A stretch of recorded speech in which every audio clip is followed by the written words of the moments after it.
Muito boa tarde a todos, colegas. Boa tarde. Obrigada por se terem inscrito e por estarem presentes. É sempre, certamente, uma mais-valia o tema tratado e com a preciosa colaboração do nosso colega Dr. João Vilas Boas Sousa. Antes de mais, gostávamos, nomeadamente em nome da Delegação de Matosinhos da Ordem dos Advogados, de agradecer a disponibilidade do Dr. João Vilas Boas, que acedeu gentilmente ao nosso convite. O Dr. João Vilas Boas é advogado, é formador, é mestre em Direito do Trabalho e pós-graduado em Gestão de Recursos Humanos. Portanto, tem uma perspectiva bilateral, digamos, da relação laboral que certamente vai partilhar aqui connosco. O tema que propusemos para esta webconferência é relativo ao direito do trabalho, nomeadamente as últimas alterações ao Código de Trabalho estabelecidas pela Lei 93 de 2019, de 4 de setembro. Doutor, mais uma vez, muito obrigado pela disponibilidade. Eu penso que o doutor vai estar disponível para responder a algumas questões. Vamos gerindo, através do bate-papo, as questões que os colegas vão colocando e colocaremos-las no final, se o doutor permitir. Algumas delas, certamente não todas, mas as que forem mais representativas. O doutor tem então a palavra para nos presentear com o seu saber sobre o tema, que será certamente uma grande mais-valia para todos aqueles que estamos aqui com muito gosto a ouvi-lo. Muito obrigada, doutor, faça favor, a palavra é sua. Obrigado. Ora, uma muito boa tarde a todos os participantes. Eu queria, em primeiro lugar, agradecer, na pessoa da senhora Presidente da Delegação da Ordem dos Advogados de Matosinhos, a senhora doutora Luísa Lopes, o honroso convite que me foi formulado, tal como o Sr. Dr. Paulo Jorge Alves, que foram as pessoas que já há algum tempo para cá me pediram para fazer esta conferência sobre as alterações ao Código de Trabalho em 2019. E, portanto, queria deixar este agradecimento e sem mais delongas, e como é óbvio, já referi uma boa tarde a todos, espero que estejam todos de boa saúde, e começaríamos então de imediato a conferência que nos traz cá. Ora bem, as principais alterações ao Código de Trabalho em 2019. Eu, em primeiro lugar, queria referir que a evolução do regime legal laboral e, naturalmente, para quem estudou o Direito do Trabalho na faculdade, nós temos que referir o diploma da LCT, portanto, do Decreto-Lei 49.408 de 1969. E depois, a partir daí, houve diversa legislação avulsa, como seja o diploma relativo à duração de trabalho, o diploma relativo às férias, feriados e faltas, a lei dos 3Fs, o DL 874/76, o trabalho suplementar, a maternidade e paternidade, o trabalho temporário, a matéria da cessação, o famoso Decreto-Lei 64/89 de 27 de fevereiro e, naturalmente, muitos outros diplomas importantes relativamente ao regime jurídico laboral. Até que chegamos a 2003 e, naturalmente, a Lei 99 de 2003, de 27 de agosto, vulgo primeiro Código do Trabalho, digamos, na altura tentou compilar esta série de diplomas que acabei de enunciar. Depois, em 2009, digamos, o atual Código do Trabalho, a Lei 7/2009, de 12 de fevereiro, que é o atual Código de Trabalho que regula as relações laborais no âmbito do direito privado, já teve uma série de alterações. A começar, por exemplo, pelo acórdão do Tribunal Constitucional na Senda, na altura, em 2009, por exemplo, relativamente à matéria da instrução, um pormenor de especificidade relativamente se o instrutor poderia ou não realizar as diligências probatórias. E depois, como é óbvio, houve uma série de diplomas, por exemplo, a segunda alteração ao CT, a Lei 53 de 2011, a Lei 23 de 2012, digamos, a terceira alteração ao Código de Trabalho, numa altura também de crise económico-social, e a partir daí, digamos, tivemos diversas alterações ao Código de Trabalho, estando nós, portanto, agora atualmente na Lei 93 de 2019, de 4 de setembro, ou seja, a 15ª alteração ao Código do Trabalho. Portanto, digamos, eu com estes 2 slides o que quero mostrar é que realmente tem havido uma renovação e uma constante atualização legislativa relativamente ao direito do trabalho. E, como é óbvio, não há naturalmente outra vez a ideia da compilação da legislação, não há um Código de Trabalho, mas sim uma sucessão de alterações legislativas e isto leva naturalmente à insegurança jurídica e também a falta de confiança dos intervenientes na relação laboral. Por exemplo, insegurança jurídica, um exemplo prático, a Lei 23 de 2012 de 25 de junho, que foi na altura a 3ª alteração ao Código de Trabalho, eliminou alguns feriados. Contudo, uns anos mais à frente, em 2016, por força da Lei 8 de 2016, de 1 de abril, a 10ª alteração ao CT já voltou a restabelecer estes feriados. Por exemplo, a redução dos custos laborais, a diminuição do valor da compensação prevista no artigo 366, ou, por exemplo, a diminuição do valor do trabalho suplementar, porque, como é óbvio, já não estamos com as regras que estávamos no Código de Trabalho de 2013 ou de 2009. À exceção, naturalmente, seja feita se houver um IRCT aplicável ao setor em questão. Também referir que há, fruto de tanta alteração legislativa, vai haver uma maior fiscalização das situações ilegais, como trabalho não declarado, remunerações abaixo do que o contrato coletivo de trabalho prevê, carga horária ilegal e atualmente até, e nomeadamente agora por força do Covid, tivemos um reforço dos poderes da ACT para, por exemplo, os despedimentos ilícitos. E sendo também de salientar que a própria Ordem dos Advogados já considerou uma violação da competência dos tribunais de trabalho, porque, naturalmente, como é óbvio, o órgão de soberania próprio para decidir se o despedimento é ou não é ilícito, como é óbvio, é o Tribunal de Trabalho. E, como é óbvio, até também já sobre a Lei 93 de 2019, de 4 de setembro, já existe o pedido de fiscalização sucessiva, e isto por normas de violação da segurança no emprego e o princípio da igualdade. Ou seja, até já a própria lei, o próprio diploma, que vamos falar hoje sobre ele, já existe o pedido de fiscalização sucessiva. Portanto, a ideia geral passada neste diploma, na 15ª alteração ao contrato de trabalho, é o combate à precariedade, por exemplo, nos contratos de trabalho a termo, mas no caso, por exemplo, como vamos a ver daqui a pouco, no período experimental, os trabalhadores à procura de primeiro emprego e os desempregados de longa duração, assim como os contratos de curta duração, a situação que se observa não é precisamente esta. Portanto, como é óbvio, portanto, a ideia realmente de combate à precariedade, neste tipo de situações que acabei de evidenciar, de facto não é, na realidade, um combate à precariedade propriamente dito.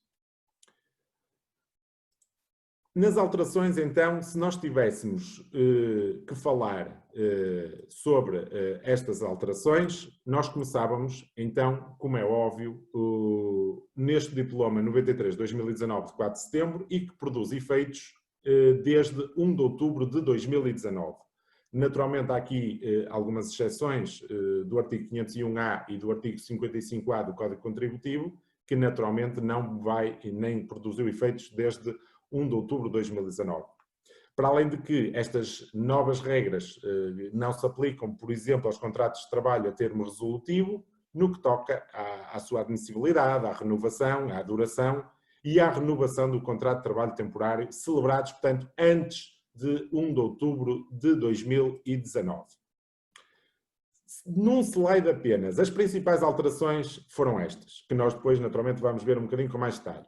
O pagamento do trabalho suplementar como princípio de tratamento mais favorável, os princípios e medidas gerais para os trabalhadores com doença oncológica, tal como ocorre com os trabalhadores com deficiência ou doença crónica, o período experimental, houve alterações no âmbito deste regime, houve a inclusão do assédio nos deveres da entidade patronal, nas sanções abusivas e na resolução do contrato por parte do trabalhador, portanto, relativamente a esta figura específica do assédio, que naturalmente já tinha existido um diploma em 2017 a reforçar esta temática, mas a Lei 93 de 2019 voltou ainda a incluir a figura do assédio.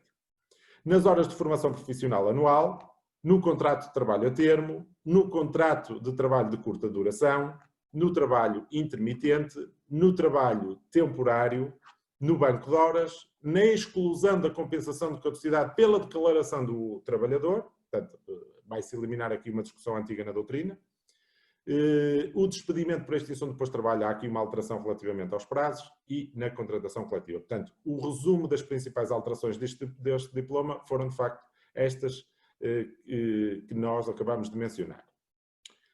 Começando então pelo trabalho suplementar. Portanto, o pagamento do trabalho suplementar passa a estar incluído na lista de matérias cobertas pelo princípio do tratamento mais favorável. Portanto, isto está naturalmente previsto no artigo 3º, número 3, a linha J do Código do Trabalho.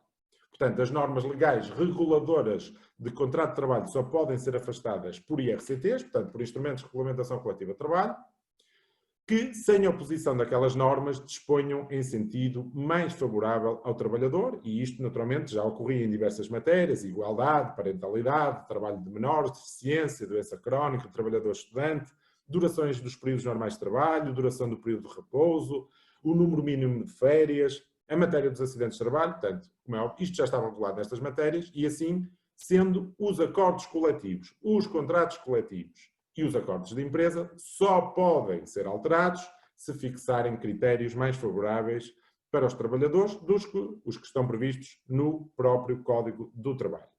Relembro que, pelo Código do Trabalho, o trabalho suplementar é pago pela retribuição horária, mas, naturalmente, apenas com os seguintes acréscimos. Portanto, houve uma redução para metade: 25% pela primeira hora ou fração em dia útil, 37,5% por hora ou fração subsequente em dia útil e 50%, portanto, quando a pessoa trabalha num feriado ou um dia de descanso.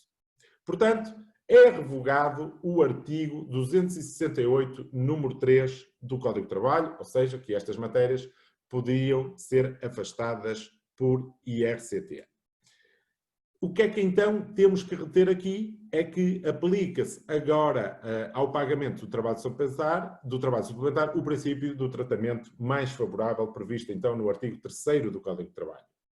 Outra nota é que os instrumentos de regulamentação coletiva de trabalho em vigor, que disponham em sentido contrário a esta nova regra, têm que ser alterados, devem ser alterados. Portanto, nas cláusulas referentes ao pagamento de trabalho suplementar, na primeira revisão que ocorra nos 12 meses posteriores à entrada em vigor das alterações do Código de Trabalho e sob pena, como é óbvio, de nulidade destas referidas cláusulas. Relativamente ao trabalhador com doença oncológica.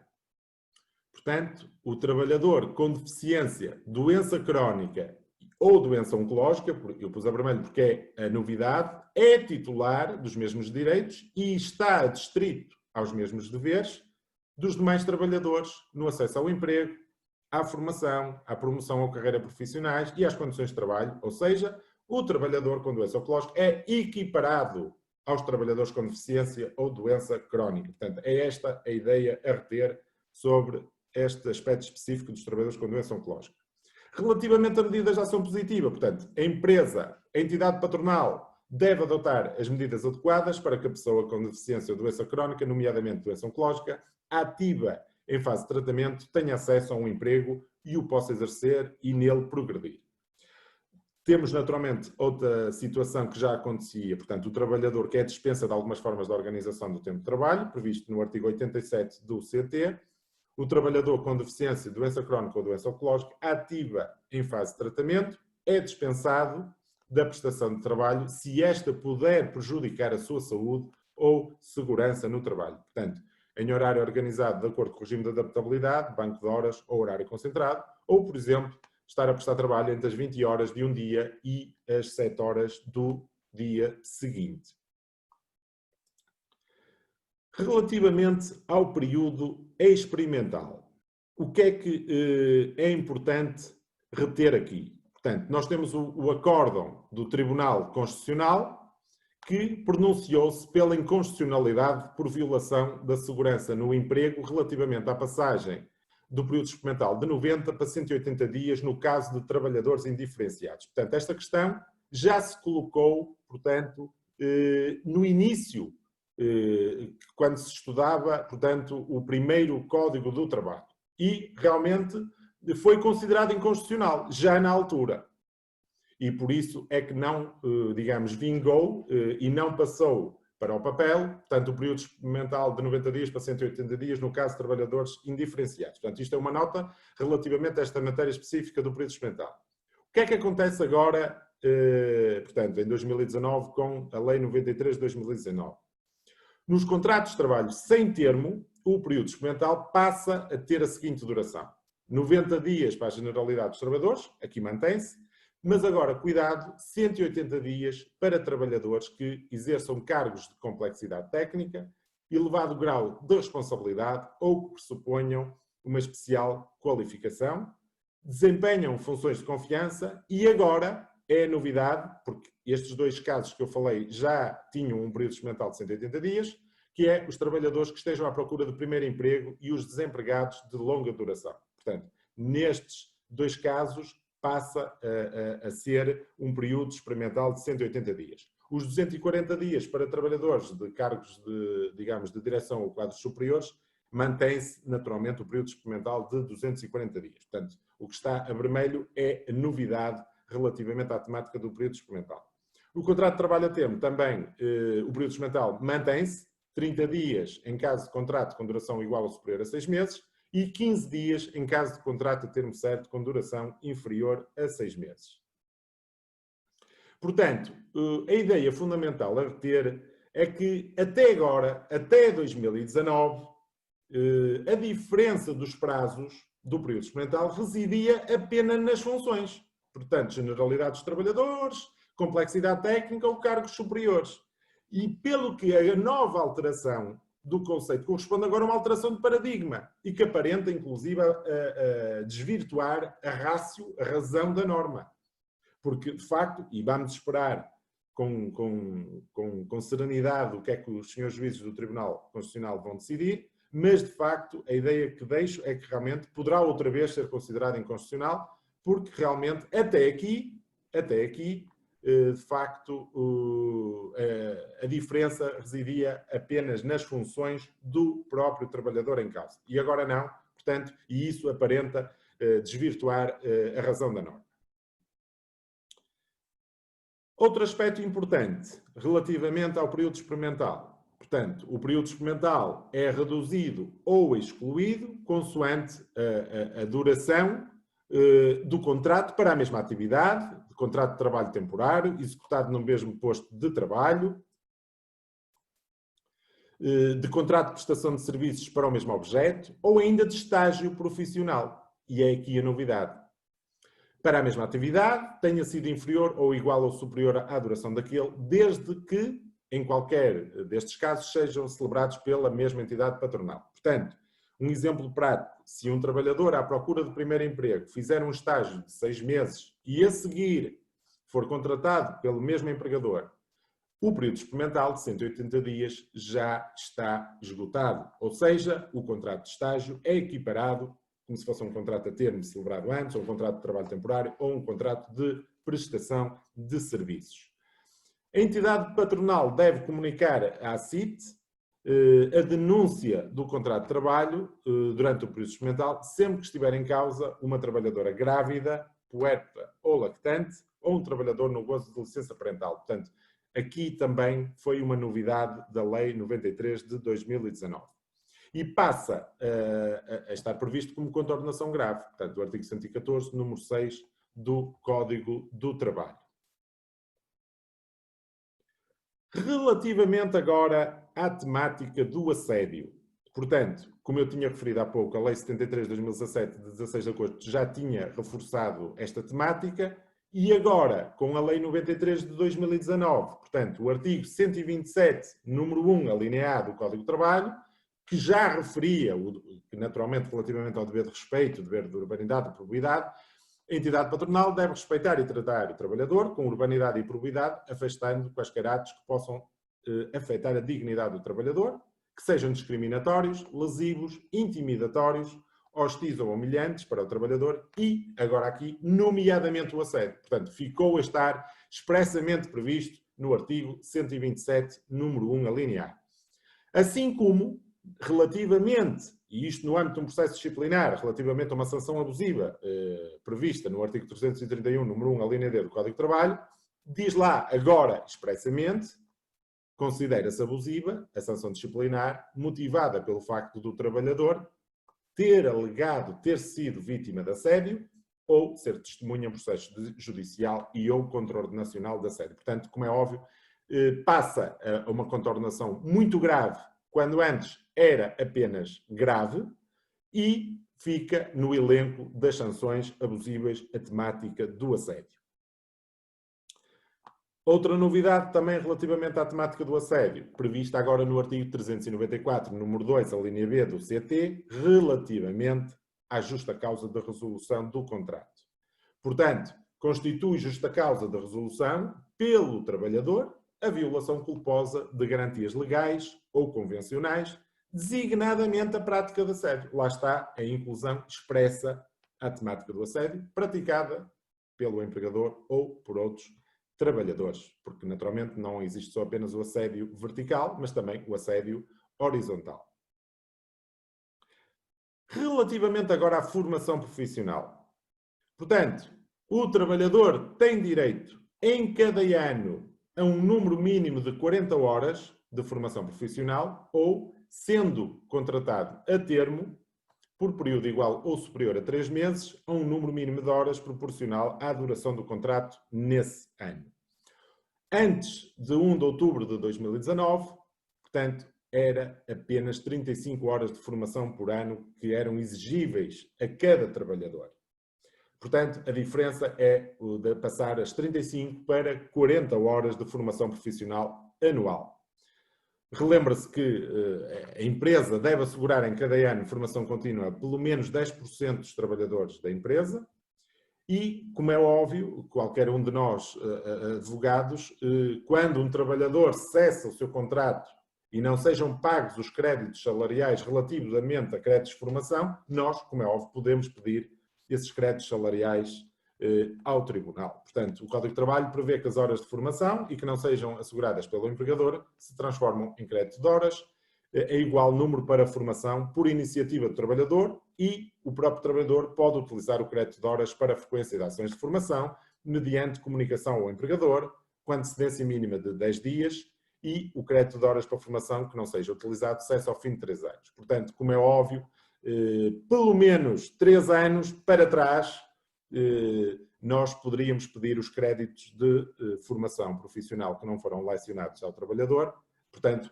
contra o empregador. Contratos de trabalho a termo. Regime do termo resolutivo.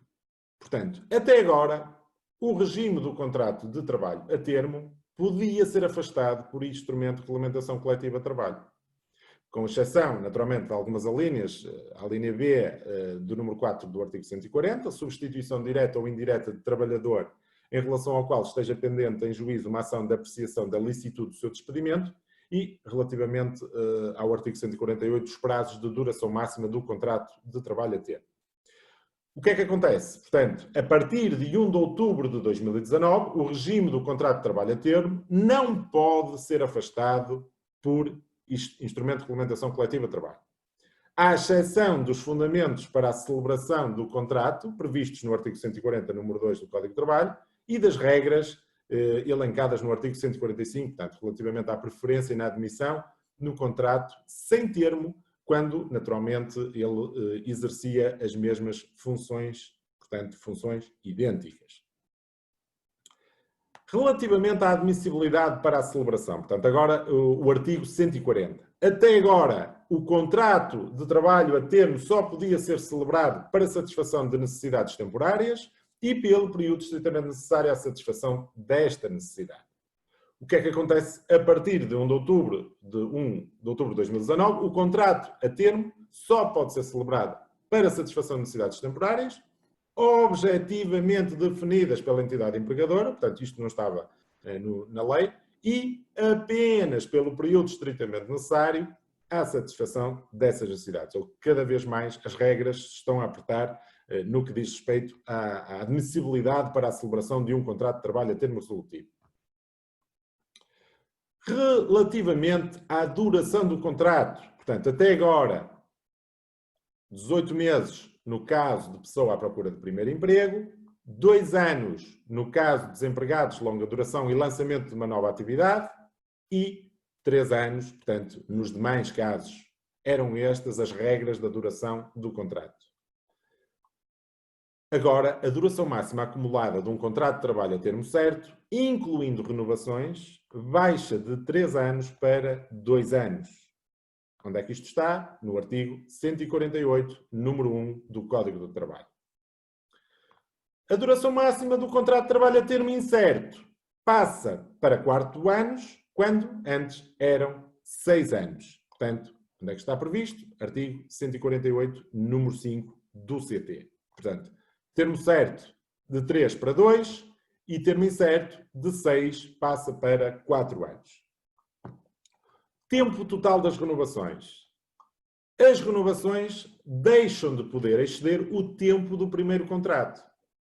Por exemplo, um contrato de trabalho a termo certo de 1 ano, renovável por mais 1 ano, contudo, num contrato de 9 meses, podemos fazer 3 renovações, 3, 6, 9, mas estas não podem fazer mais do que os 9 meses, ou seja, a duração do contrato inicial. Nós antes podíamos fazer renovações por período diferente. E até por um período superior. Ou até cada renovação poderia ter a duração do contrato inicial. Só que nós agora temos uma regra que as renovações deixam de poder exceder o tempo do primeiro contrato. E, portanto, temos que ter aqui uma logística na parte da gestão administrativa de recursos humanos das empresas para perceber, às vezes, esgotar logo o prazo máximo, por exemplo, contrato de 12 meses, renovável por mais 12 meses. Deixa de ser motivo para contratar a termo. Trabalhador à procura de primeiro emprego, que nunca teve contrato sem termo. Atenção, que é diferente de jovens à procura de primeiro emprego, portanto, aqueles entre os 16 e os 30 anos inscritos no centro de emprego e que nunca tiveram um contrato com mais de 6 meses. Isto, naturalmente, para efeitos de concessão dos apoios financeiros.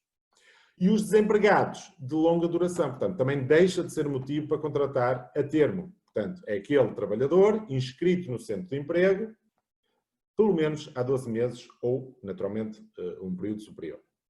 Portanto, porquê? Porque nestes casos aumenta-se o período experimental para estes casos. Portanto, deixa de ser motivo para contratar a termo. E agora, é possível contratar a termo certo, no artigo 140, no caso de lançamento de nova atividade de duração incerta, bem como início de funcionamento de empresa ou de estabelecimento pertencente à empresa, com menos de 250 trabalhadores, nos 2 anos posteriores a qualquer destes factos. Portanto, situação apenas para as micro, para as pequenas e para as médias empresas. Porque antes o limite era de 750 trabalhadores, ou seja, grandes empresas. E agora deixou de estar previsto esta possibilidade para as grandes empresas. Portanto, é outro artigo que naturalmente foi alterado. E assim como também é possível agora contratar a termo certo os desempregados de longa duração. Pessoas com 45 anos inscritas no Instituto de Emprego e Formação Profissional há 25 meses ou, naturalmente, ou mais tempo. Portanto, situação que está expressa no Decreto-Lei 72 de 2017, de 21 de junho. Portanto, estas duas situações agora novas, onde naturalmente podemos contratar a termo certo, previsto no artigo 140 do Código do Trabalho. Relativamente agora ao Código Contributivo, no que diz respeito à penalização para quem abusa dos contratos de trabalho a termo. Situação esta prevista no artigo 55A da Lei 110 de 2009. Portanto, as empresas que contratem a termo certo, acima do que é permitido no setor onde operam, terão de pagar uma taxa que terá aplicação progressiva. A taxa progressiva até um máximo de 2% e a forma de progressão será definida por decreto regulamentar. Na prática, esta taxa começa a ser cobrada em 2021 e as empresas têm um prazo de 30 dias para pagar. Mas a ver, portanto, vamos esperar pelo decreto regulamentar. A taxa será aplicada quando as empresas ultrapassem a média de contratos a termo previsto em cada setor e será variável. Portanto, quanto maior o número de trabalhadores, a prazo a empresa estiver acima dessa média setorial, maior será a penalização à empresa. Cuidado, portanto, há sempre exceções, não são abrangidos os contratos a termo para substituição de trabalhador em gozo de licença de parentalidade ou substituição de trabalhador com incapacidade temporária para o trabalho por motivo de doença por período igual ou superior a 30 dias, ou contratos a termo por obrigatoriedade legal, por exemplo, a idade acima da idade da reforma. A entidade empregadora fica sujeita a uma contornação muito grave se prestou falsas declarações relativas ao tipo de contrato celebrado, com o objetivo de ficar isenta da aplicação da contribuição adicional por rotatividade excessiva. E esta contribuição adicional, portanto, destina-se à proteção na eventualidade do desemprego. Nos contratos de curta duração, portanto, figura prevista e regulada no artigo 142 do Código de Trabalho. Até à data, estes contratos apenas podiam ser efetuados por empresas do setor agrícola ou turístico, pelo que passa agora o âmbito setorial a estar alargado para todas as empresas com ciclo anual irregular. Ao fim e ao cabo, um acréscimo excepcional da atividade, cujo ciclo anual apresenta irregularidades decorrentes do respectivo mercado ou da sua própria natureza estrutural. Até agora, a duração máxima era de 15 dias, agora a duração máxima de cada contrato de muita curta duração passa a ser de 35 dias. E a duração máxima acumulada da prestação de trabalho no ano civil mantém-se nos 70 dias e não está sujeito a forma escrita. Portanto, comunicação apenas à Segurança Social. Relativamente às alterações, quando é que entram em vigor? Estas alterações aplicam-se aos contratos em vigor? Não. As alterações aos regimes de contratos de trabalho em vigor não se podem aplicar retroativamente no que respeita às razões válidas para a sua celebração, nem no que respeita à sua duração máxima ou às regras aplicáveis também à sua renovação. Celebração, duração máxima ou renovação. Assim, aos contratos de trabalho a termo celebrados antes da entrada em vigor, portanto, 1 de outubro de 2019, a lei que altera o Código de Trabalho, a Lei 93 de 2019, não se aplicam os novos períodos máximos de duração e as novas regras de renovação, nem as alterações aos motivos válidos para a sua celebração. Do mesmo modo, aos contratos de trabalho temporários celebrados antes da entrada em vigor, 1 de outubro de 2019, da lei que altera o CT, também não se aplicam os novos limites ao número das renovações. No que concerne agora ao trabalho intermitente, portanto, figura do artigo 159 do CT. Portanto, situação em que a prestação de trabalho pode ser intercalada por um ou mais períodos de inatividade, a procura de bens verifica-se em certas épocas, obriga naturalmente a forma escrita, não podendo ser celebrado contrato a termo nem trabalho temporário. Até agora, portanto, a prestação de trabalho não pode ser inferior a 6 meses, a tempo completo, por ano, dos quais pelo menos 4 meses devem ser consecutivos. Agora, portanto, após setembro de 2019, a redução do período mínimo da prestação de trabalho passa de 6 para 5 meses. E a redução do número de meses de trabalho consecutivo passa de 4 para 3 meses. Sobre os direitos e os deveres do trabalhador, o que é que muda? Portanto, passa a prever-se o dever expresso do trabalhador informar a empresa do exercício de outra atividade durante o período de inatividade. Se o trabalhador exercer outra atividade durante o período de inatividade, portanto, o montante da correspondente retribuição vai ser deduzido à compensação. Até agora, a legislação não previa que o valor recebido por outra atividade, durante o período de inatividade, fosse deduzido à compensação. Ou seja, o trabalhador passa a ter de informar a empresa caso opte por exercer outra atividade durante o período de inatividade. Para quê? Para que o valor pago pela segunda empresa abata aos 20% da compensação por inatividade paga pela primeira. Sobre o contrato de trabalho temporário. Até agora, e isto no que diz respeito à cedência ilícita do trabalhador, prevista no 173, número 5 do CT, no caso do trabalhador ser cedido a utilizador por uma empresa de trabalho temporário licenciada sem que tenha celebrado contrato de trabalho temporário ou contrato de trabalho por tempo indeterminado para cedência temporária, considera-se que o trabalho do trabalhador temporário era prestado à ETT, em regime de contrato de trabalho sem termo. Agora, a consequência é de se considerar que o trabalho é prestado à empresa utilizadora, em regime, naturalmente, de contrato também de trabalho sem tempo. Portanto, passa para os quadros. São alargadas também causas de nulidade no contrato, isto no artigo 177, número 5 do CT. Até agora, o contrato de utilização só era nulo se não fosse celebrado por escrito ou não contivesse um motivo. Mas agora passa a considerar-se nulo todo o contrato de trabalho temporário a que falte uma das menções estabelecidas nas alíneas A a H do número 1 do artigo 177. E que são, precisamente, por exemplo, identificação, assinaturas, domicílio e sede das partes, respectivos números contribuintes, o motivo justificativo do recurso ao trabalho temporário por parte do utilizador, a caracterização do posto de trabalho a preencher, os respectivos riscos profissionais, etc., o local e período normal de trabalho, a retribuição do trabalhador do utilizador que exerce as mesmas funções, o pagamento devido pelo utilizador à empresa de trabalho temporário. Portanto, como é óbvio, agora é mais apertado este regime. Sobre o conteúdo do contrato de trabalho temporário.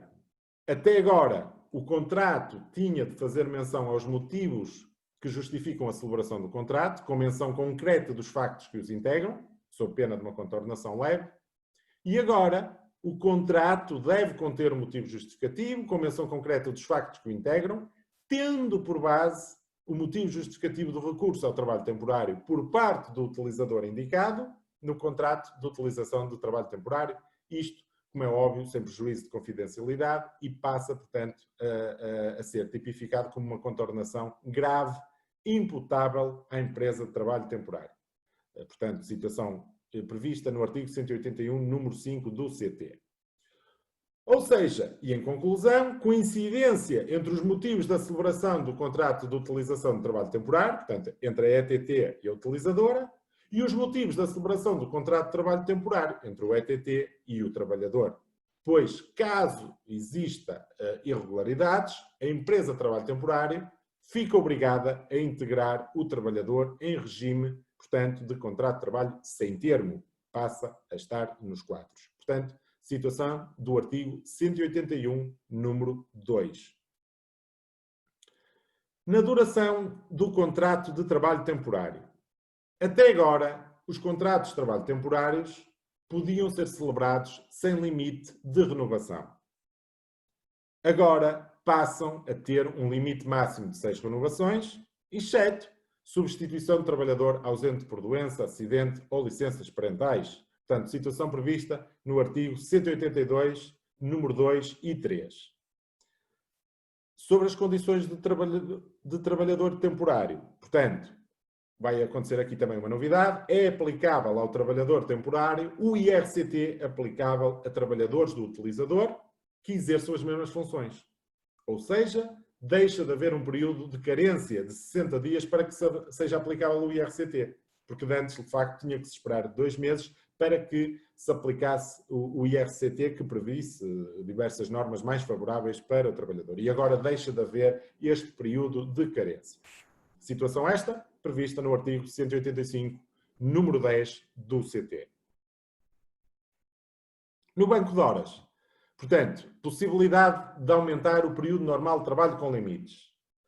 A novidade é que houve eliminação do banco de horas individual, portanto, foi revogado o artigo 208-A do CT e, portanto, os bancos de horas individuais que já estejam em vigor cessam os seus efeitos a partir de 1 de outubro de 2020.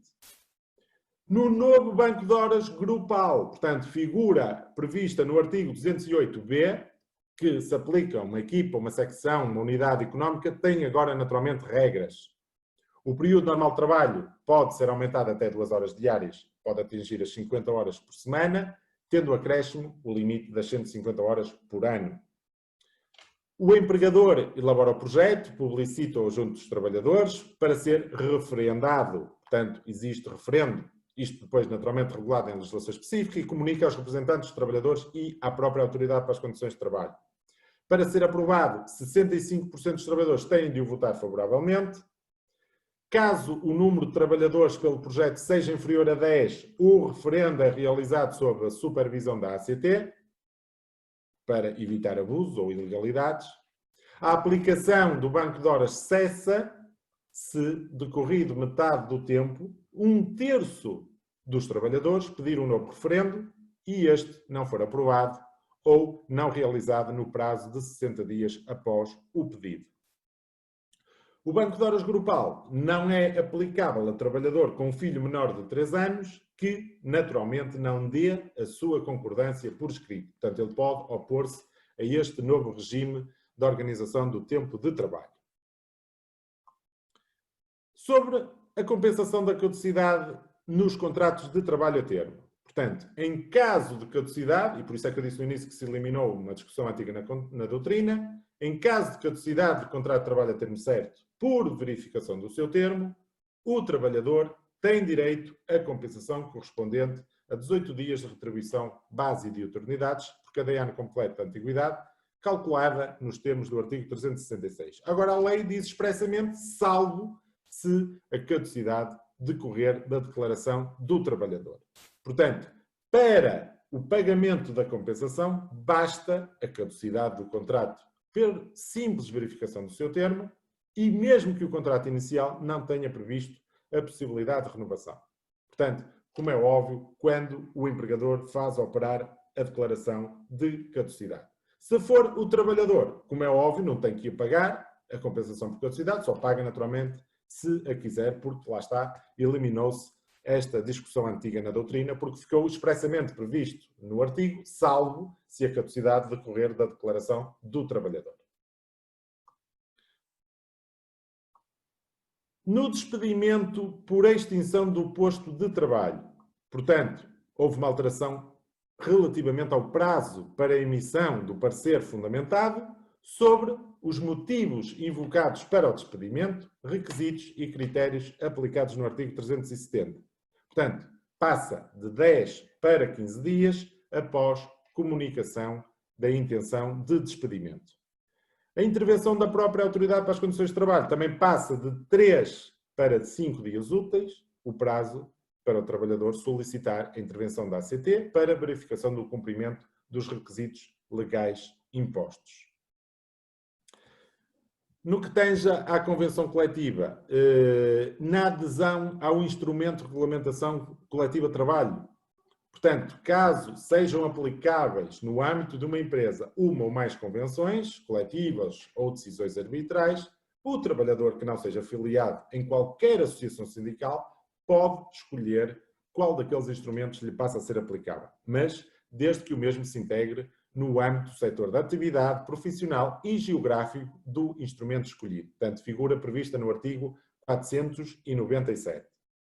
O trabalhador pode, portanto, efetuar a escolha a que se refere nos 3 meses posteriores à entrada em vigor do instrumento escolhido ou ao início da execução do contrato, se este for posterior.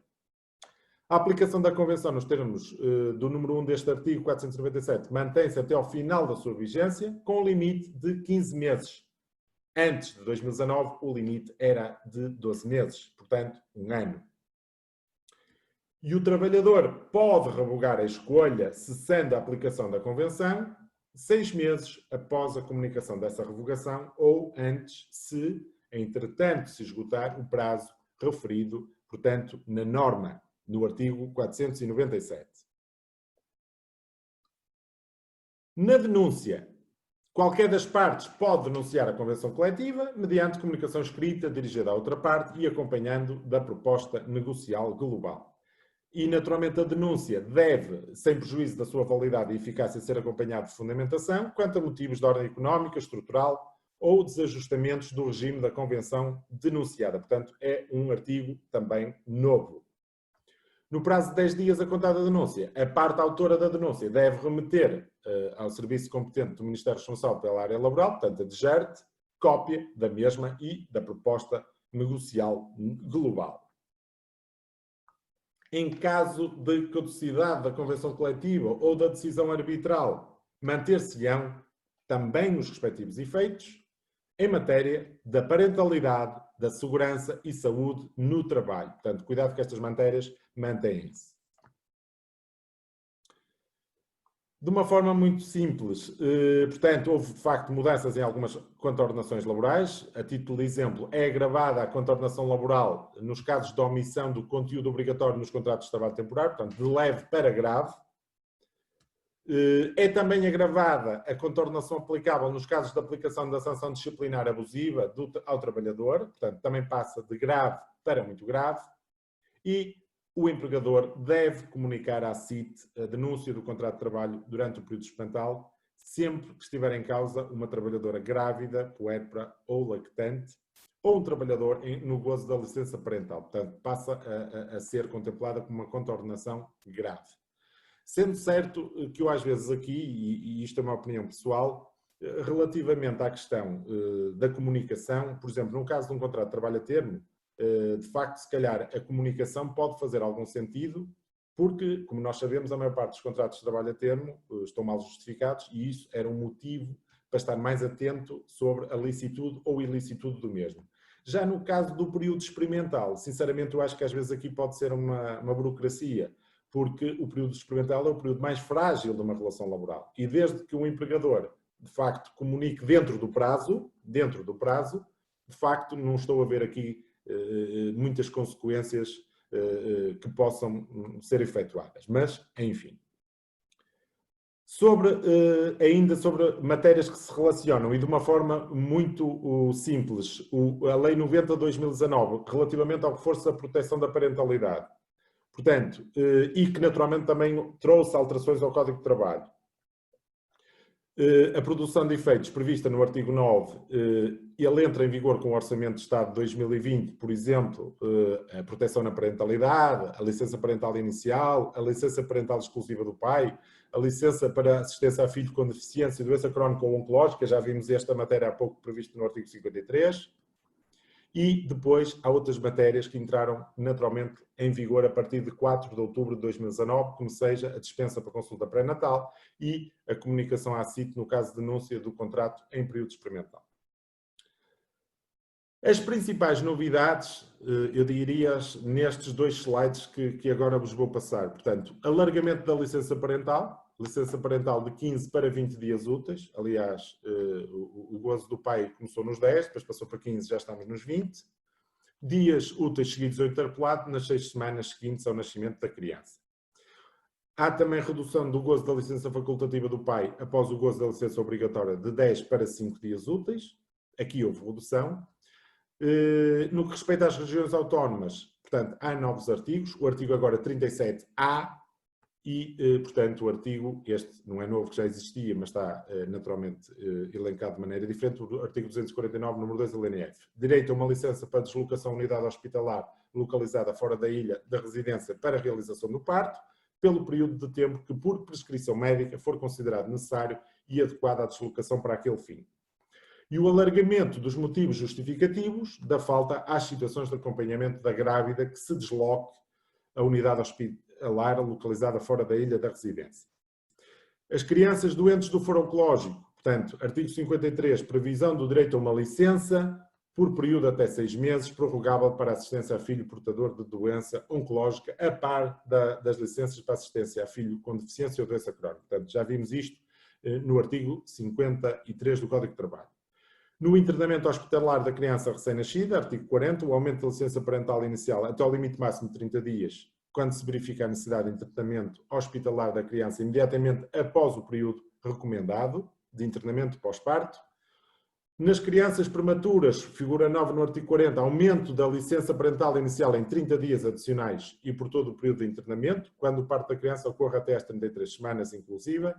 Referência aos progenitores, um novo artigo 33A, equipara expressamente as referências feitas à mãe e ao pai da criança aos titulares do direito de parentalidade. proibição da discriminação pelo exercício dos direitos também de maternidade e paternidade, um novo artigo 35A, consagração expressa da proibição de qualquer forma de discriminação em função do exercício pelos trabalhadores dos seus direitos de maternidade e paternidade, incluindo discriminações relacionadas com atribuições de prémios de assiduidade, de produtividade ou afetações desfavoráveis em termos de progressão na carreira. O artigo 46A também é novo, a dispensa para consulta de procriação medicamente assistida, portanto, previsão do direito a 3 dispensas do trabalho para consultas no âmbito de cada ciclo de tratamentos de procriação medicamente assistida. Portanto, o que acabei de dizer nos slides anteriores está dito de uma forma agora esquemática e, portanto, a ideia a reter é que a Lei 90/2019 de 4 de setembro vai, de facto, alterar diversos artigos ao Código de Trabalho e também, naturalmente, são aditados até novos artigos, além de alterar já os existentes, e alterados também artigos da Lei 89 de 2009. Portanto, já os falámos de uma forma simples, a licença parental exclusiva do pai, de 15 para 20, a licença para assistência a filho com deficiência ou doença crónica ou doença oncológica, equiparação, e relativamente ao regime das licenças, das faltas e das dispensas. Para terminar a denúncia do contrato no período experimental, também lá está a tal comunicação, o empregador deve comunicar no prazo de 5 dias úteis, a contar da data de denúncia, à entidade com competência na área da igualdade de oportunidades entre homens e mulheres, a denúncia do contrato durante o período experimental, sempre que estiver em causa uma trabalhadora grávida, puérpera ou lactante, é novo. Assim como lá está, o empregador deve comunicar à entidade com competência na área da igualdade de oportunidades entre homens e mulheres, com antecedência de 5 dias úteis à data de aviso prévio, o motivo da não renovação de contrato de trabalho a termo, sempre que estiver em causa uma trabalhadora também grávida, puérpera ou lactante. Portanto, também é um artigo que é novo. E, como é óbvio, assim termino, portanto, esta conferência, esta palestra sobre as alterações, as principais alterações ao Código de Trabalho no ano de 2019. Agradeço uma vez mais a vossa atenção, de todos os participantes, e reforço uma vez mais o meu muito obrigado à delegação da Ordem dos Advogados de Matosinhos.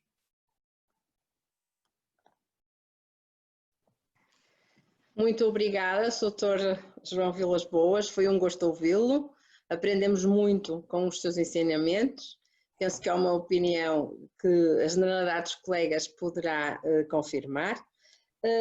Entretanto, como combinado, eu tenho aqui algumas questões que foram sendo colocadas, quer no Q&A, quer no bate-papo, e vou colocá-las ao Soutor. Tenho aqui primeiro 2 colegas que levantaram a mão para falar e se estiverem online eu darei a respectiva voz.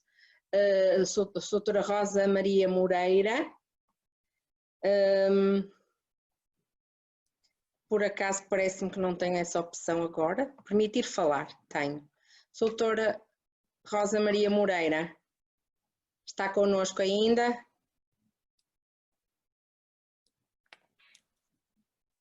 Parece-me que não. Soutor Manuel Marinho, também pediu para falar nos participantes. Está connosco, Soutor Manuel Marinho?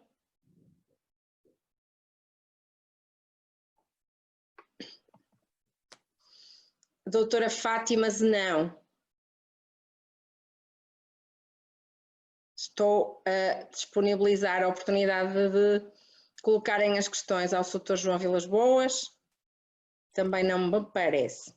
Bom, Soutor, vamos começar por algumas questões que foram sendo aqui colocadas à medida que o Soutor nos expunha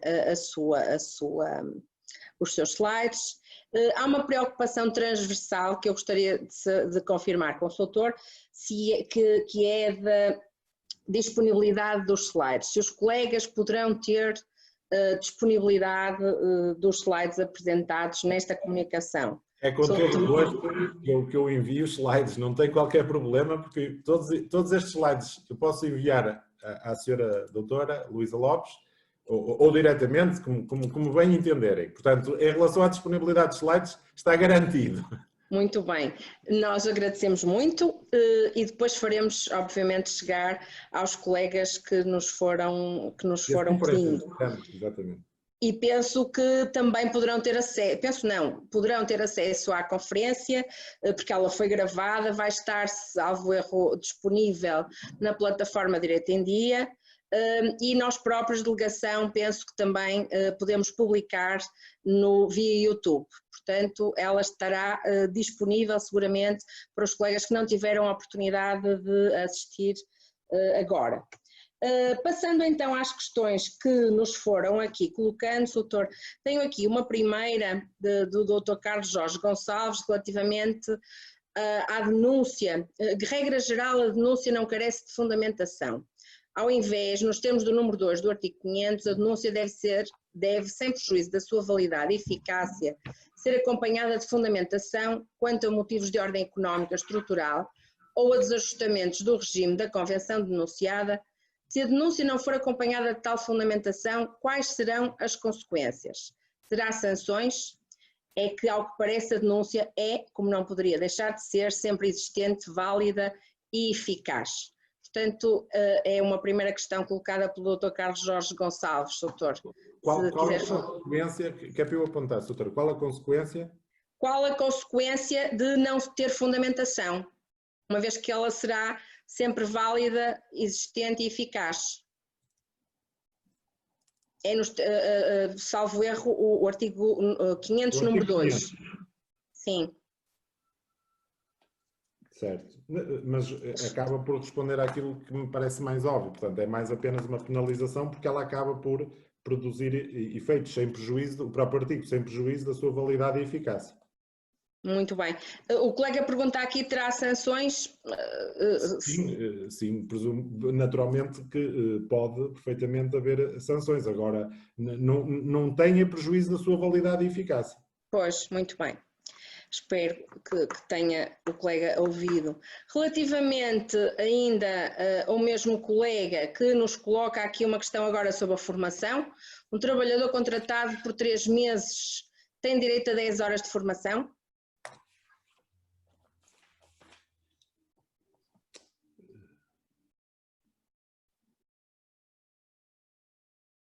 Portanto, a lei diz, no artigo 131, número 2, o trabalhador tem direito, em cada ano, a um número mínimo de 40 horas de formação contínua ou sendo contratado a termo por período igual ou superior a 3 meses, a um número mínimo de horas proporcional à duração do contrato. Portanto, aqui teríamos sempre que fazer uma regra de 3 simples. Por exemplo, 40 horas está para 12 meses. Por exemplo, se ele teve, como é óbvio, 6 meses de contrato, tinha 20 horas de formação.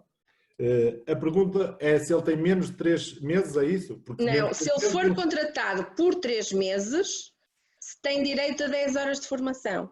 Sim, porque é uma regra proporcional, 12 ou 6, menos de 3 meses, a resposta está no artigo 131, número 2. Muito bem, doutor. Menos de 3 não. Relativamente ainda sobre as questões da formação, a doutora Catarina Coelho colocou aqui uma questão no sentido de saber, e passo a ler, se o IRCT tiver previsto 35 horas de formação profissional, esta disposição prevalece sobre as 40 horas do Código de Trabalho?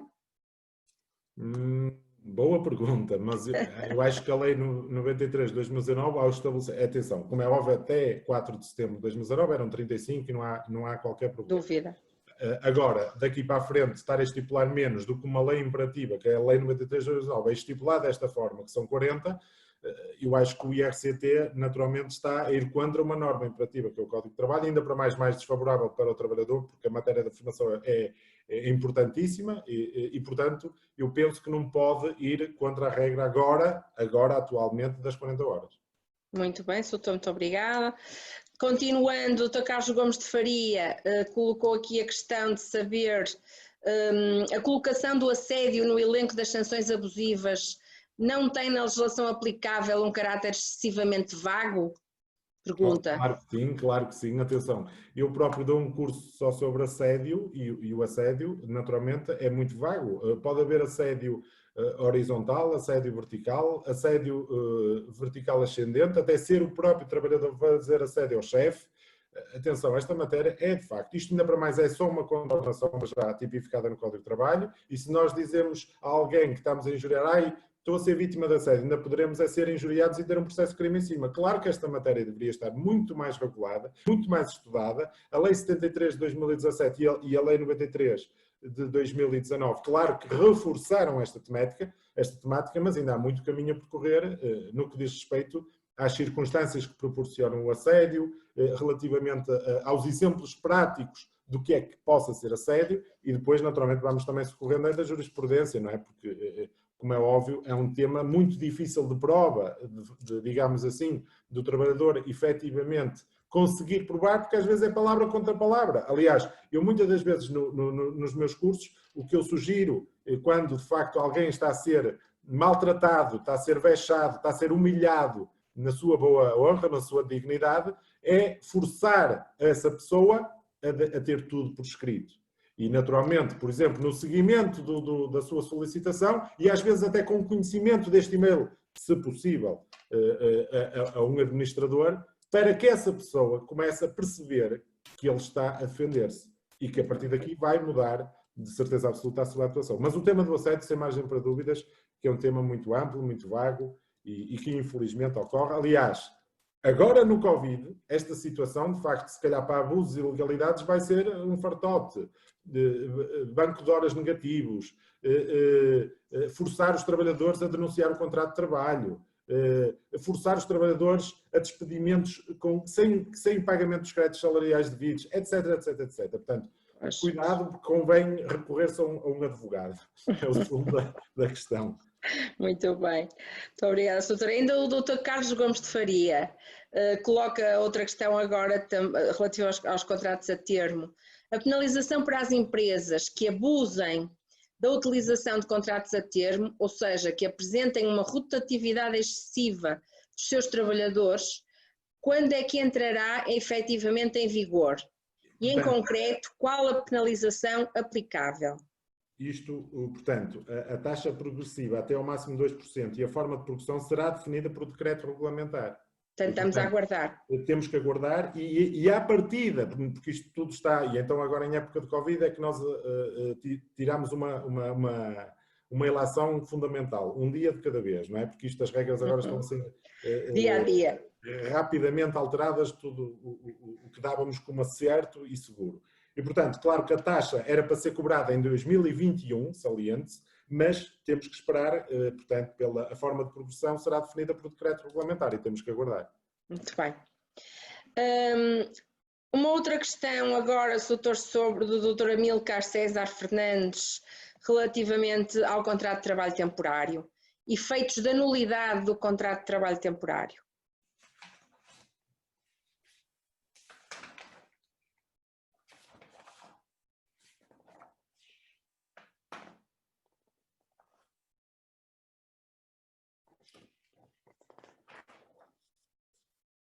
Mas qual é a dúvida em concreto?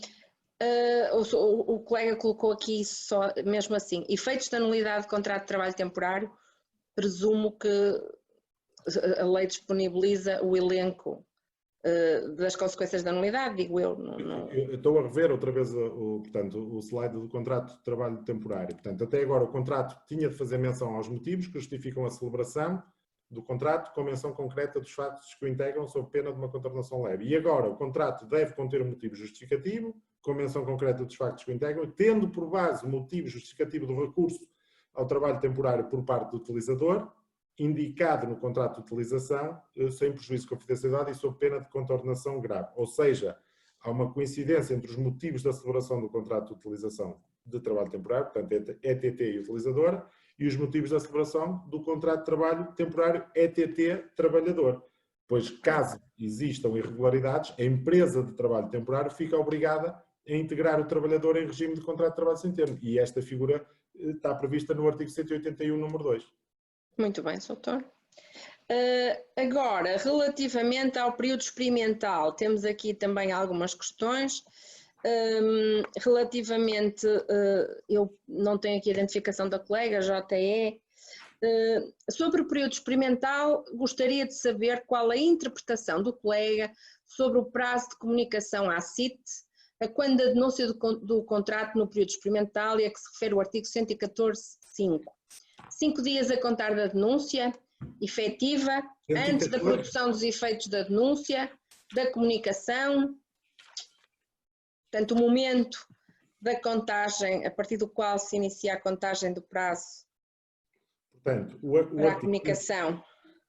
O artigo 114 estipula expressamente que o empregador deve comunicar no prazo de 5 dias úteis a contar da data da denúncia à CIT, a entidade com competência na área da igualdade de oportunidades entre homens e mulheres, a denúncia de contrato de trabalho durante o período experimental, sempre que estiver em causa uma trabalhadora grávida, puérpera ou lactante, ou um trabalhador no gozo de licença parental. Portanto, no prazo de 5 dias úteis a contar da data da denúncia. E qual era agora a questão específica? Que a questão era se da denúncia efetiva, se antes da produção dos efeitos da denúncia, portanto, da comunicação da denúncia.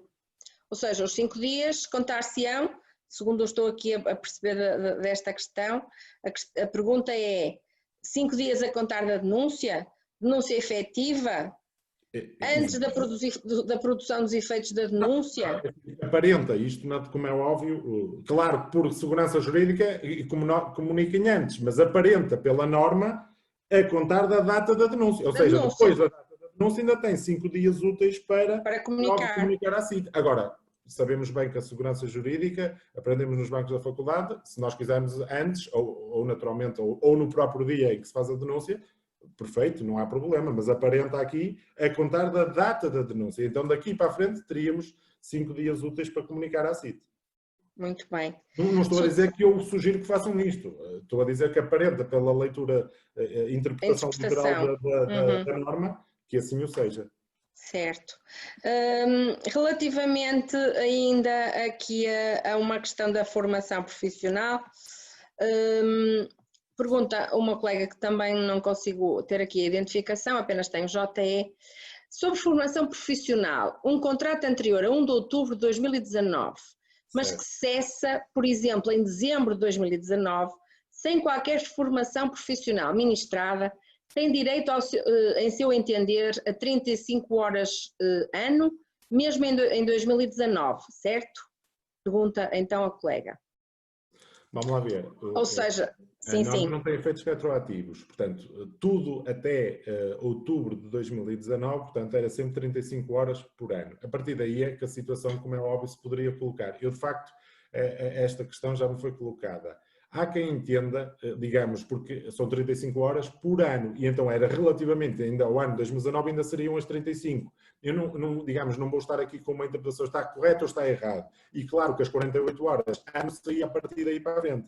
E como é óbvio, 2020 já teria direito a 40 horas, 2019 só teria direito às 35. Agora, podemos também ir ao excesso, se calhar dizê-lo, que a partir de uma regra de 3 simples, a partir de outubro de 2019 até dezembro de 2019, fazer ali uma regra de 3 simples das 40 horas nesses apenas 3 meses, que sinceramente, pronto, também não é por aí que vai ter mundos e fundos de dinheiro, o trabalhador, de certeza absoluta. Mas pronto, quer dizer, pode só correr.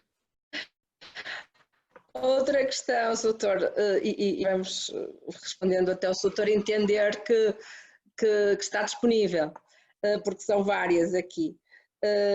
Tem uma outra aqui do Dr. Carlos Jorge Gonçalves, relativa ao artigo 497, número 1, e pergunta o doutor, caso sejam aplicáveis no âmbito de uma empresa uma ou mais convenções coletivas ou decisões arbitrais, o trabalhador que não seja afiliado em qualquer associação sindical pode escolher qual daqueles instrumentos lhe passa a ser aplicável, desde que o mesmo se integre no âmbito do setor de atividade profissional e geográfico do instrumento escolhido. Esta disposição não vem pôr em causa o direito coletivo, ou pelo menos a importância das associações sindicais com o desincentivo à afiliação? Outra pergunta muito bem colocada. Vamos lá ver. Isto para relativamente à questão do âmbito e do princípio digamos, da filiação, isto de facto é uma matéria que já de si não é fácil de compreensão, porque, digamos, o princípio geral é para que se aplique sem margem para dúvidas um contrato coletivo de trabalho entre um empregador e um trabalhador, nós temos que nos socorrer do princípio geral previsto no 496 número 1, que é o princípio da dupla filiação. E que normalmente é raro ocorrer, que é o trabalhador estar filiado numa associação sindical e o empregador estar filiado numa associação patronal. E aí não haja dúvidas que se aplica então o CCT-A. Agora, por vezes, claro que pode haver de facto dúvidas e até concorrência de IRCTs, ser potencialmente aplicáveis diversos IRCTs. Relativamente à questão que colocou da possível desfiliação sindical, é possível, porque repare, nós não nos podemos esquecer que depois há portarias de extensão. E, portanto, nós às vezes, no limite, nem sequer precisamos estar filiados. E com todo o respeito pelos sindicatos, não é isso. Cada um faz bem o seu trabalho. Eu não estou a criticar absolutamente nada. Estou a dizer é que, às vezes, por via da existência de uma PE, nós, como é óbvio, não precisamos estar a pagar cotas, porque depois vamos, naturalmente, socorrermos no XPTO. E, portanto, como é óbvio, pode haver aí, de facto, um bocado essa ideia que o ilustre colega referiu. Muito bem. Contrato individual de trabalho, a doutora Maria de Fátima Pinto coloca esta questão. Se no contrato individual de trabalho tiver sido acordada a prestação de trabalho em regime de banco de horas grupal, mantém-se a existência das formalidades do 208B, quer o contrato seja anterior ou posterior a esta lei?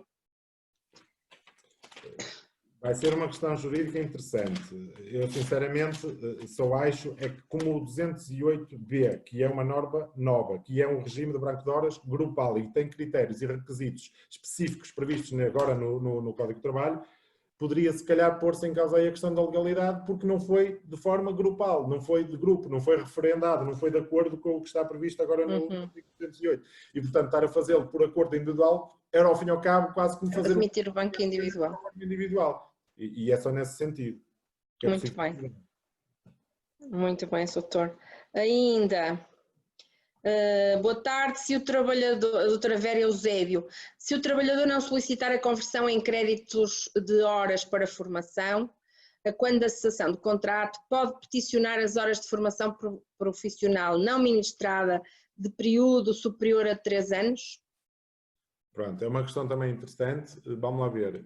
Eu essa questão, e indo ao artigo, eu normalmente, até no limite, como é óbvio, nós poderíamos pedir, no limite, eu sei que há quem conteste isto, já tive nas minhas ações judiciais, o máximo dos 5 últimos anos, porque nós podemos sempre diferir 2 anos de formação. E então 3 que já são dentro da prescrição, mais os 2 de que nós podemos adiar a formação, poderíamos então no limite, digamos, teórico. Eu sei que há quem conteste isto, porque eu já tive em contestações, mas quando nós naturalmente defendemos a parte mais fraca, que é o trabalhador, podemos ir, porque claro, nós até podemos pedir 15 anos anteriores, podemos é ter um advogado atento que diz calma, que alguns já prescreveram, ou então a própria meritíssima senhora juiz, ou o meritíssimo senhor juiz dizer calma, que também já tive disto, às vezes excesso de zelo também, porque isso deveria ser para a sentença e está a abrir os olhos ao advogado da parte contrária, e que diz, não, doutor, estes aqui já foram à vida, e no despacho saneador já de facto já nem nos dá hipótese de estar a defender a nossa dama, de defender o nosso cliente. Mas,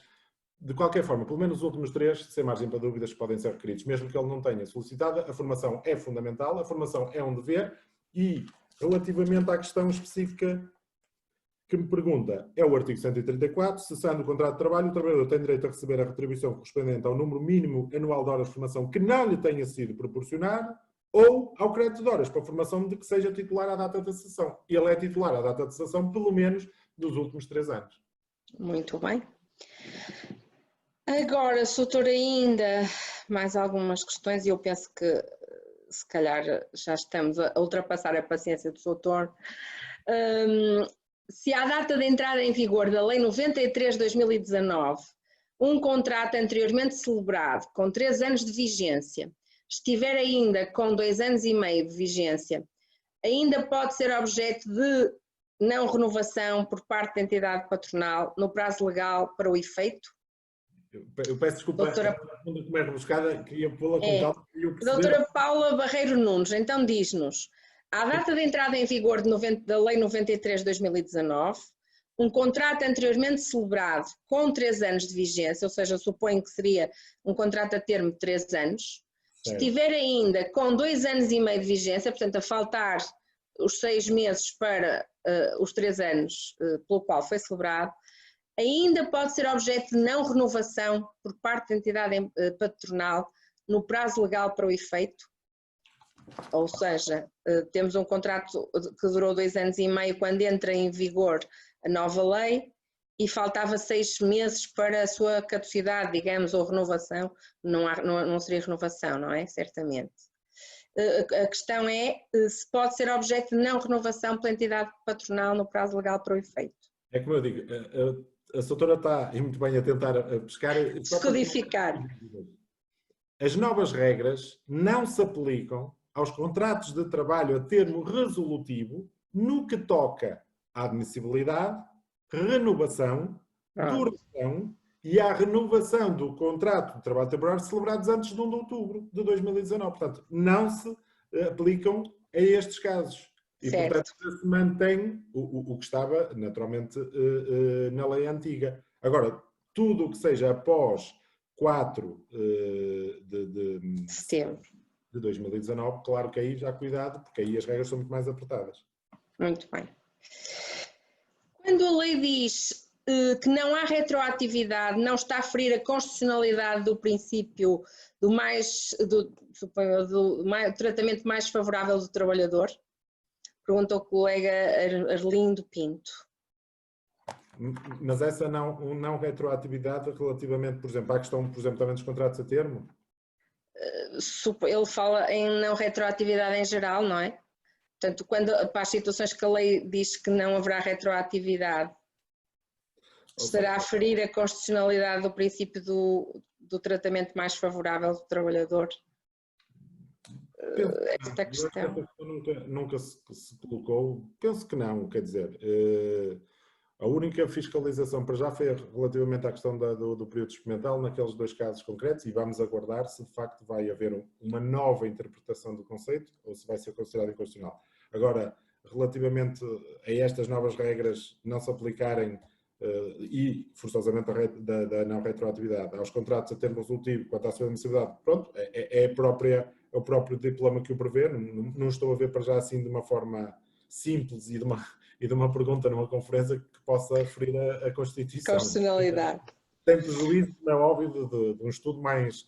Porque às vezes estas questões que os ilustres colegas nos colocam são às vezes bastante pertinentes. Claro que fazem-nos... Não é apenas numa conferência que nós conseguimos dar a nossa opinião de uma forma conscienciosa, até segura e também com alguma pesquisa, com certeza.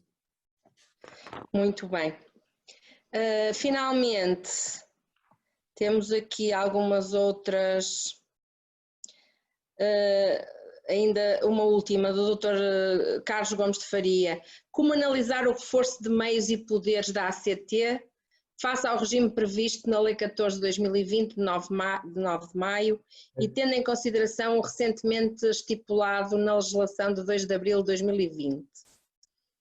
Vamos lá ver, é tal luta. Eu aqui coloco-me ao lado da posição que foi tomada pública pela própria Ordem dos Advogados. Eu acho que, de facto, a competência para averiguar se um despedimento é lícito ou ilícito, de facto, eu percebo a ideia de fundo. A ACT vai tentar estar ali tipo polícia agora há outra questão e naturalmente evitar abusos e ilegalidades. Agora, a outra questão é que nós, até à data da entrada, de facto, destes diplomas do Covid-19, a ACT não pode... É quase como quando uma ACT chega a uma empresa, olha, tem que converter este contrato para contrato sem termo. Se calhar não tem. Se calhar não tem. Porque se calhar até às vezes, mesmo até no famoso diploma com alguns anos dos falsos recibos verdes ou do falso contrato de trabalho encapotado em recibos verdes, se calhar às vezes o próprio trabalhador e a própria entidade patronal consideram que aquilo é um verdadeiro contrato de prestação de serviços. E está a ACT, com base naquele diploma, a reforçar e a estar a ir contra o próprio trabalhador. Portanto, às vezes este excesso de poderes da ACT pode não ser bem visto. Mas relativamente agora à questão concreta, eu de facto coloco-me com uma posição que a própria Ordem dos Advogados já tornou pública no próprio site, etc., de que pode haver violação do princípio de separação de poderes e, naturalmente, como é do órgão de soberania, que é, naturalmente, o Tribunal, não é? E o Tribunal é que decide, com legalidade, que um despedimento é lícito ou ilícito, com certeza. A ACT, naturalmente, tem um poder inspectivo, mas não tem um poder naturalmente para decidir, mas enfim, novos tempos, vamos também com calma serenar e esperar o que é que isto vai dar e depois termos opiniões mais conscienciosas. Doutor, tenho aqui muitas mensagens no bate-papo a parabenizar sobre a sua excelente intervenção. Obrigado. A agradecer a exposição clara que o doutor fez o favor de nos presentear. Eu penso que já abusamos muito da paciência do doutor. Os colegas terão disponibilizados os slides, como o doutor referiu. Diga-se, doutor, está bem, agradeço imenso o envio para a delegação. E nós faremos chegar, até combinando com o Conselho Regional do Porto, aos colegas que se inscreveram. Doutor, cumpre-me apenas agradecer-lhe por este momento de formação tão importante para todos nós, complicado, pelo que me pareceu, e extenso. A exposição do doutor permitiu-nos fazer uma esquemática daquilo com que temos que trabalhar e os seus conselhos são certamente uma mais-valia para todos termos em consideração na gestão, e na gestão desta matéria e na aplicação dela.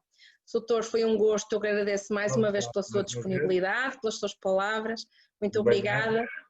E se ninguém, acho que não vamos abusar mais, acho que tínhamos aqui ainda outras questões, mas mais ou menos eram transversais sobre estes temas que fui colocando. Muito obrigada a todos. Muito obrigado, um bom trabalho para todos e muita saúde. Muito obrigada, doutor. Então, muito boa tarde e obrigada a todos, com licença. Obrigado.